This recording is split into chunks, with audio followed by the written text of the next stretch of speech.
Good morning and welcome back to 501c TV. I'm your host, Janelle Harris, and this is the podcast that talks to system change leaders, thought leaders, nonprofits, and nonprofit partners. And I'm so excited to have in studio with me here today our very own Sheriff Ric Bradshaw from the Palm Beach County Sheriff's Office. Good morning. Good morning. I'm so thrilled to have you here. Yeah, it's nice to be here. I appreciate you taking time out from your, very busy schedule, especially in light of where we're at in the timeline of things today. So I really want to talk about, we could talk for days about all the things that you do, but I really want to first kind of start out with maybe giving us some background. I mean, you've been doing this for what, over 52 years? 52 years. That's amazing.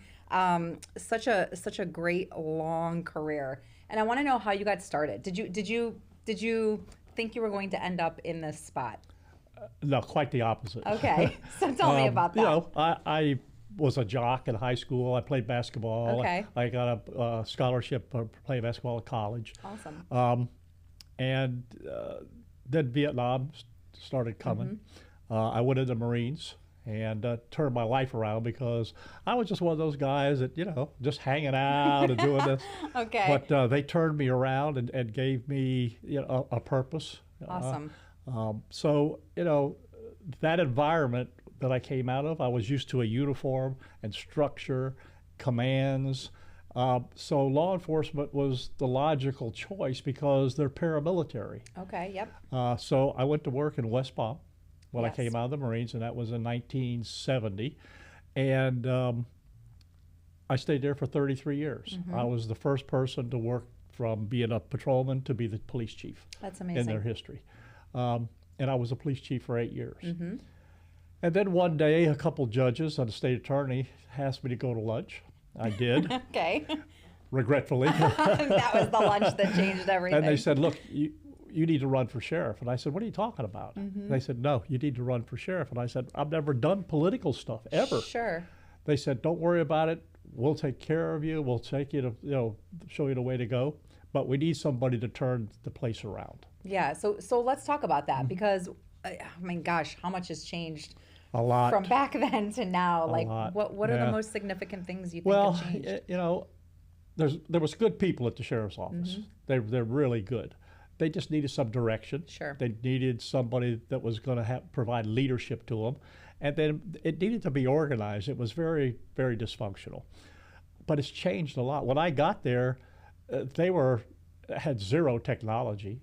And we'll talk about that. That is like a very exciting topic for me. They didn't have any laptops in the cars. Right. The radios were antiquated.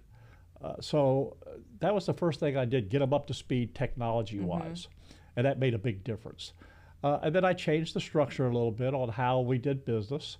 But I've been the sheriff now for 20 years, and I can tell you right now, and I'm not just saying this, it's a fact, we're one of the leading sheriff's office in the country, not just the state, but the country. Yeah, I mean, and it's, if you read any articles that are out there, and that's one thing I want to get into too. I want to talk a little bit about, just the sheer size of the agency, because I feel like sometimes we think, oh, it's South Florida, we're just this tiny little place. Oh, no.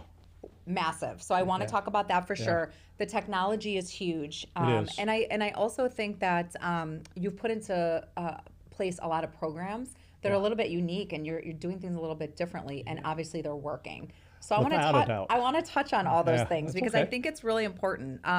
So let's talk about the agency itself. So how many officers, and I mean, there's a whole the total number of people that work there is around 4,700. That's a lot. There's 2,000 sworn, 1,000 corrections, and the rest are civilians. Okay. And they all have a piece of the organization that makes it work. Not one is more important than the other. Sure. And we do a lot. We protect the airport, the courthouse, the waterways. It's a lot. The jail, right. Regular road patrol. So it's a busy organization. We're going to do 1.3 million calls for service this year. The last time I checked, we were the 8th largest sheriff's office in the country. And people respect us. We get calls all the time to say, how did you do this? I can Tell us see how that. to organize this, especially with our mental health program. That is the best there is. It really is. Yeah, and that's something I know that you're very proud of. That's Yeah. something that you kind of took the charge on and led and put in place. So tell me a little bit about that. How did that come to be, and why was that so important to you to get that going? Yeah, about 10 years ago, when they were having a lot of school shootings, I realized that there was a mental health component in this. Now, Absolutely. that doesn't mean that everybody's got mental health issues is dangerous, but that's a component. Sure. So I decided I was going to start my own mental health unit because there was nobody was really addressing the problem. Right. So I went to Tallahassee. They said they were going to give me some money, and it ended up not coming. So I did it anyhow. Okay.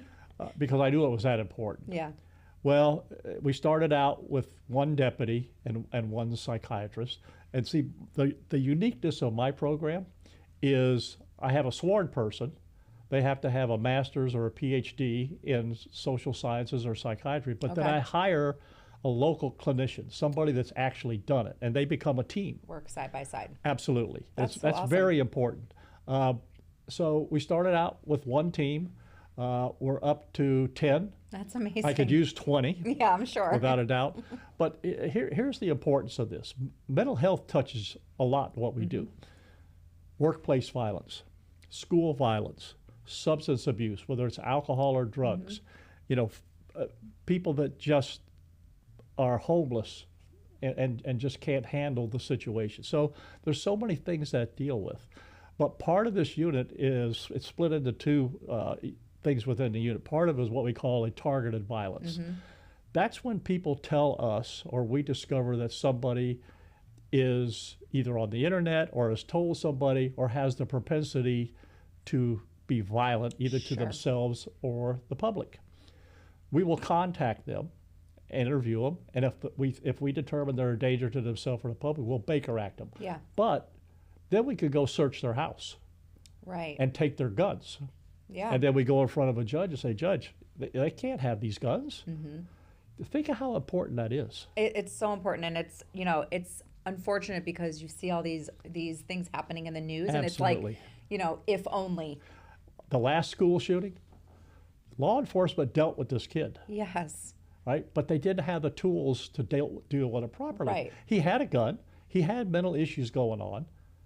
He was on the internet talking about things. Yeah. If they would have had the system that we did, they'd have got him the help that he needed. They'd have taken his guns, and those people wouldn't be dead today. Yeah, it's like a full circle approach instead of just the reactive, which I think is really, really cool. And that's something that, just looking at all the things that your organization has done over the years, I feel like you guys, it's important to you specifically to put a lot of things that are very proactive in place. Yeah, see, I don't have to do that.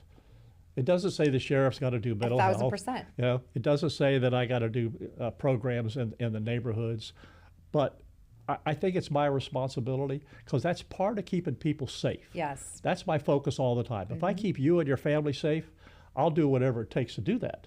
Absolutely. Right? Because that's my job, and the quality of life. It's like our community policing effort. There's some people around that will say, well, they don't do the same thing they used to do. They're right. We've expanded what community policing does. We have the deputies in the area. They're in touch with the residents. They go to their meetings, but we've ramped it up. And what I mean by that is now we do food distribution programs. Yes. Right? We've contacted some people that will supply us, and then what we do is every weekend we go to different parts of the county and supply food to people that probably couldn't get it. Absolutely. I mean, you and I have been to the grocery store. It's tough. Very. Right? So these are people that are getting food that need it desperately. And so let's talk about that term, community policing. Yeah. Right? What does that mean? Because we hear that a lot. Yeah, it just means you're more in touch with the community. Right. Rather than riding around with your windows up and just going to the calls when you need it. Deputies actually connect with the people that they serve in that area. And it doesn't have to be a homeowners group. It can be just the general area that they work in. But they have a connection. They actually get out of the cars, talk to people, maybe go to their homeowners meetings. Right. But this food distribution program has connected us even more. And one day we gave out baby products because they're expensive too, to people that needed them. Yeah. And we've given out hurricane supplies, things that people need that can't afford it. Well, and I think that's such an important, and it's kind of a unique setup too, because your team is boots on the street. They are in direct contact with a lot of these people out there, so they know what's needed and what's missing here, and and it's probably different from neighborhood to neighborhood, street to street even. Yeah, and this is part of building the trust, because if we have their trust, then they will get involved with the see something, say something, because we're only as good as the information we get. Sure. Right? I can't do something about something I don't know anything about. Right. Right? So if people will call us and say, hey, this person over here has got issues, we think they're dangerous, they've done this, they've done that, we can prevent things from happening. Absolutely. And that's where I think building that trust is something, and even just like following along on social media, like following your page and, like PBSO's page. I love the stories that are out there, and there's a lot of, you guys have a lot of reach with, I think, the youth. And I think that's like a really important thing. We got deputies like in the Glades with this one deputy, they call him Coach T. Oh my gosh. He does football, he does baseball, he coaches the kids, he spends times with them. People have to see us as regular people. Absolutely. Yes. I'm nothing special. I'm just like you, right? I just got a different job. Absolutely. Right? That's all it is. Yeah. But we're really proud. I mean, 2 of the programs that we just started are just phenomenal. What are those? Tell me about those. The first one is therapy dogs. Oh gosh. I know. Anything with a dog. I know. I got 5 of them. Do you really? Yeah, I do. Oh my goodness. Every time my wife goes to Big Dog Ranch, it's over. It's a problem. I know. But what we did is we partnered with the Big Dog Ranch, and this is a win all the way around. They gave us dogs. Okay. We train them in obedience and make sure that they're very, very low-key dogs. And they're touchy-feely dogs. Yeah. But what the deputies do is, and these are community deputies, if we have a really bad scene, like we had a shooting in Wellington where the parents got shot, the kids were around, we'll take those therapy dogs there, and it's amazing how their attention switched from what happened over to playing with the dogs, right? We've used them at horrific scenes. The judges are using them now at the courthouse to calm witnesses down. That's genius. Right? Because I don't care who you are, if a dog comes in the room, you pay your attention over to the dog. Absolutely, right? absolutely. So that's a fabulous program. The other one is, we partnered with Big Dog Ranch. They gave us dogs. We had them trained to recognize PTSD. Oh, really? Oh, yeah. Oh, my goodness. I know, it's incredible. This could be like a whole nother podcast. Oh, yeah. Just on so we work with the Veterans Hospital up there. Okay. And we designated veterans that had PTSD, and we gave them the dog. They don't have to pay for it. They don't have to pay for the training. We give them the dog, and these dogs are phenomenal. If somebody's going into an episode of the PTSD, they'll come up and grab the person by the wrist, or they'll put their paws on their chest, or they'll bark at them and just kind of, snap the people out of it. Right. Yeah. That's incredible. It really is. Oh my gosh. And that's such a win-win, because then now the dog gets a good life. Dog's got a good home. Oh my gosh. People are being, so those 2 programs I love that. actually fit into the mental health part of it. Yeah, that's incredible. Yeah, it's really good. That's so cool. And to your point earlier when we were talking off camera, I'm sure, you guys get calls from other police organizations all over the country. It's funny you say that. We just graduated a class. We had one in there. There was 6 other agencies, and there was 3 of them out of state and 3 of them in Broward County. Yeah, I mean, because it's so just, people are looking at it and going, course. wow, this is a good deal. Yeah, and it's working. And to your point, it's a win-win. Like, it's a win-win for everyone. And our mental health model is a national model now. Is it really? Yes, it is. And when did you start that? 10 years ago. Oh my gosh. Yeah, I know. It goes by fast. It does go. And it's getting bigger and better every year. Which is awesome. It has to. I mean, it's just, it's a win-win all around. Okay, so let's talk a little bit about, typically we have nonprofits on here. They're important in the community. And I know that the sheriff's office does a lot to engage with some of those nonprofits. So how do you guys collaborate with local nonprofits and make that work so it's a success all around? Yeah, a little bit of this, my wife got me more in tune with charities. Yes. Because she's involved in about, I guess, 8 or 9 of them. But, I realized that a lot of these nonprofits, I mean, they do fundraisers, but they can't get to where they need to be. Sure. So I have a fund called the Law Enforcement Trust Funds. Okay. That's the money I take away from the bad guys. Got it. And it's discretionary on my part. I can use it for wherever I want to. Okay. A lot of sheriffs buy equipment and stuff like that. I made a commitment that I'm giving that money back to the community. That's so awesome. So we have Boys and Girls, Girl Scouts, Boy Scouts, American Cancer Society, Alzheimer's. I mean, I can't, it's hardly a group that I haven't given money to. We've given back about $14 million since I've been the sheriff.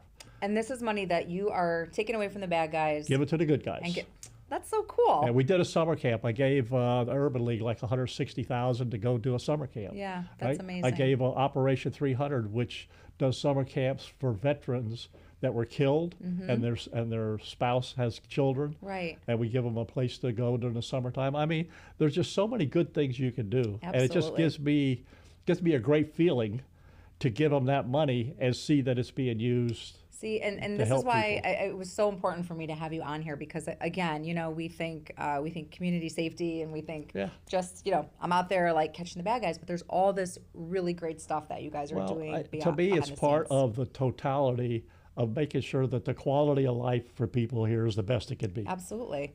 And that's what it comes down to. So, you know, when you think about safety, I feel when I was driving here to meet you today, I was thinking about that word. It's like such a simple word, but it's such like a big word, because, you know, I'm listening to the radio and things that are going on in other parts of the world. And I'm like, you know, we're so lucky to be here that we can just drive down the street and there's not things going on here that are happening in other places. Absolutely not. And it's not going to happen. Right. I just looked at the crime stats for the last 5 years, continually going down. That's not an accident. Absolutely. Right? Yeah. It's because we're out there, we're doing the proactive things to make people safe. We go after the gangs, we go after the drug dealers. There's a zero tolerance there, because they're the ones that are involved in violent crime. I mean, every once in a while you'll have a domestic problem, but most of the time it's related to criminal activity. Yeah, that's where it stems from. And I know that you're a big proponent of, like, you know, eradicating gang activity. Oh, absolutely. That's we're on them every single day. Yeah, which is, you know, we thank you for that. That's a good thing. So let's talk a little bit more about also, you know, from your perspective, what are some of the most pressing community issues that you're seeing out there, you know, where you can see maybe more of a partnership happening, or what you would like to see in the future? Yeah, well, obviously the gang things, and that's a matter of people telling us what's going on. And we pretty much got a good model of how to address it, because we have federal partners involved with us. But the homeless problem is pretty big. Yeah. And there's no simple solution. I know, unfortunately. You know, the legislature passed a bill that says that it's illegal for you to lay down on the sidewalk in front of businesses and camp out. Well, that's fine. But arresting those people is not the answer. Right. Right? I'll tell you why. I mean, sometimes that might be the answer. But in general, the deputy would go there. Here's the person. He arrests them. Now he's going to get tied up for an hour and a half or two, and they're going to put him into jail. Most of the people are not healthy, so now I'm going to have to get them healthy, because once they're in my custody, they're mine. Yes. Right? And now he's going to go to first appearance with the judge, and the judge is going to say, well, okay, time served, I'm not putting you in jail. So now he's right back out where he came from. Yeah. So that's not a resolution. Right. It just seems like it's a process, and it just probably goes over and over again. It's a revolving door. Yeah, with no resolution. So we're working. I have a homeless intervention team. They're outstanding guys, and they work with the Homeless Coalition. They work with the county, and we network with them, because we try to get these people a place to go. Absolutely. Right. Gulfstream Industries up on 45th Street is excellent at taking people. That's awesome. So part of that is getting them into a shelter, right? Get them detoxed. All right, and then see if we can get them into society, be a part of society rather than just laying on the street. Right. Now, look, you got some people that want to be homeless, and the reason is there's no rules. Yep. They come and go as they want. Yeah, and they just right? They show up where they want. They can do drugs. They can do alcohol, whatever it is. So they're not interested in going to a shelter. Right. Yeah. Right. But that's a small part of it. Sure. Yeah. Yeah. But that's something that, you know, we're working very hard on. Will we ever eradicate it? Probably not. Yeah. But I think you can reduce and the number of them. To your point, you know, if those numbers are going down, I mean, that's what you want. That's a good trend for sure. Tell me a little bit, because I know we touched on this, and time goes so fast, but technology is something that's always Yeah. like near and dear to my heart. I love reading about any new technology. How has technology changed the office Totally. in 20 years? I mean, Totally. I can't even imagine. It's changed the way deputies are on the road, but it's also changed the way I do Homeland Security. Okay. Because I'm still the chairman of Yes. for all of South Florida for Homeland Security. Right now, we're probably the most technologically advanced sheriff's office in the southeastern United States. So awesome. And it's getting ready to ramp up one more time. You saw the body cameras. Yep. They're not the same body cameras as everybody else bought, because I can live stream. Oh, really? Yep. Okay, See, that's cool. my thought was, why should I have a camera that takes a picture of something that's bad Right. or went bad? Yeah, If I'm live streaming, the supervisors can see what's going on and change the outcome. absolutely. So that was important. But here's the latest feature, and this is like unbelievable. Okay. The company, through AI, has developed a system where when the deputy gets done with the call, talking to you, finding out, he could go to the car, sync the camera Stop to the with all that computer, conversation that the computer just and heard. that camera writes that report. That's amazing. Amazing? Let me That tell you is like, something. that is life changing for your A deputy spends an hour and a half or two every day paperwork. paperwork. So now that's an hour and a half or two every day. He could be proactively Absolutely. doing things. Yeah. And the nice part about it is the report, it doesn't have any misspelled words. The grammar, perfect. Yeah, the grammar is good. That's You know, because we're not English majors. Yeah. But And you're typing and you're trying to get it done. this is a huge step. Yeah, that's awesome. It's very huge. Now on the Homeland Security part, you know, I have coastal radar up. Okay, there. so when I did Sheriff for a day, Yeah. when I went out with those guys who were incredible, Yeah. that was really cool. They were like, this is pretty Yeah. cool stuff. Coastal radar, but now I'm installing these cameras up on the towers that can take a picture and do video 3 miles out. That's incredible. I went up and looked at the other day. There was a freighter coming by that was way out there, and they turned the camera on. I could see the guy driving the Oh ship. my gosh, that is Oh no, that's big. that is That's huge. really big. For Because 3 look, miles. That's huge. our border is the ocean. Yes. You can't put a fence up. We're the fence. Yeah. And these people try to get in here all the time. Mm-hmm. We stopped a boat the same day that the Trump thing happened. Had 12 people on them. People from China, Venezuela, Yeah. right? All over the place because they're trying to get into the United States. And all hours of the day. But see, here's the good thing. When I stop them on the ocean, they can't come in. Oh, really? No. It's a different. They don't get a gift card. They don't get a cell phone, right? All that. Right. We give them to the Coast Guard or the Navy. They got to take them back. And then they take them back. So Wow. that's a huge deal. That is huge. And we have a lot of assets out there that make sure that those people, once in a while a boat will get through, but about 90-something% of the time we get them out there. That's Yeah. insane. And we yeah. pay a lot of attention to that. Yeah. Well, and that's the thing. I mean, and that's the other thing I learned on that Sheriff Ric Day. You know, there's just so many. We have a lot of different, just geography-wise, Oh, yeah. things going on in Florida and Yeah. being on a peninsula and all this other But stuff. see, the ancillary benefit of that is this. Number one, if they get in here, they're going to put more stress on the NGOs and our healthcare system, because I'm going to tell you, they're all sick. Yeah. Yeah. I mean, they got tuberculosis, they got AIDS, they got COVID, because they come from countries Yeah. that doesn't have They the don't medical have that. attention we do. So there's a lot of good reasons to stop them before they get in here, Yep. right? Because they're going to affect the quality of life. And again, that's my important thing, to make sure your quality of life Absolutely. is the best it can be. Yeah. Well, and we appreciate you so Yeah. much for that. Tell me about, because we're running short, Uh-huh. Sheriff, but tell me about maybe some success stories. What are some of your favorite stories that you can tell? Yeah. Just in like maybe a community policing story. Leave us with something, a good story. The people that I have that do the homeless intervention, Yeah. and I found this out by accident. Okay. The one guy came across a family. They were sleeping in the car, having one meal a day, maybe. A lot of that. Yeah. And it was a lady that was a single mother and just had bad times. He put them into a hotel room. He went and got their food for them. He got a couple items. There was a young baby there. He got a couple items for the baby and everything. And he paid for that out of his own pocket. Yeah. I see a lot of those stories and I read about them, and it just makes me like. He didn't ask for it back. I found out by accident. Yeah.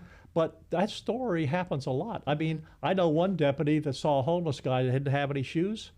He drove up to the guy, asked him what size shoe it was, drove down to the store, bought him a pair of shoes, and came back. Yeah. He didn't have to do that. No, but just simple. He didn't have to do that. But just being a again, human. Yeah. we're human beings. Yeah. Right? We have feelings. We want to help people. Absolutely. Right? So it's not all about arresting bad guys. We got to do that. Yeah. But it's also making sure that people understand we're out here to help you. Absolutely. Right? And those kind of stories are a ton. Yeah. There's a ton of them, but so good. Yeah. I mean, it makes you it just makes you like happy to be here. You know, my two things that really tug up my heart all the time is kids and dogs. Me too. Both of those, you got me every time. Yeah, absolutely. I'm 100% with you on that. So before we go, is there anything that you want people to know specifically about PBSO and you know what's maybe what are you looking towards for the future? What do you want to see happen in the next few years? Well, the programs we just talked about, we're going to enhance them. Of course. You know, that's one of the reasons I want to be the sheriff for the next 4 years. I'm not going to get into politics. No, we won't get into that. But anyhow, because I want to enhance those programs. I want to. People need to understand our entire focus is your safety, the safety of your family, and the quality of your life. As long as we're doing that, then I think we're doing the job that we're supposed to do. Absolutely.